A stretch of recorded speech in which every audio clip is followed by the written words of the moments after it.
So guys, kay naraman ta sa balay ron, nakadawat na po tag komisyon sa GCash from Dream Life niya. Syempre kay isa dra guys hiligog scatter. Makarelate no. So sa mga tao diyan na hindi marunong mag-save ng pera.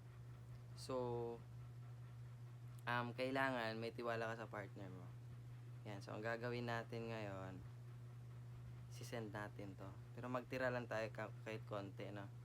At least meron tayong savings, no? And ayan, titingnan natin.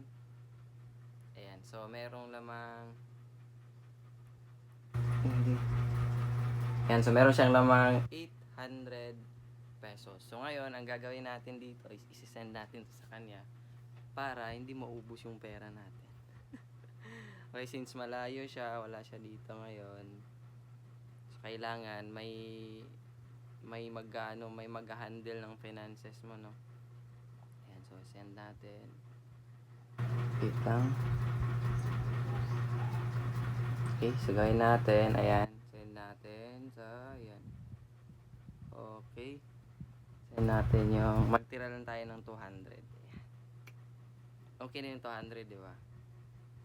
Ayan guys, so sa mga hindi makakaipon dyan, ito tip ko sa inyo para makapag-ipon kayo.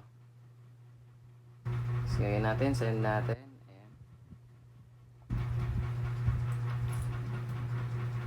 Okay, so ayan, na-send na. And syempre, inform natin siya. Tsaka screenshot natin to. Tapos, send natin sa kanya.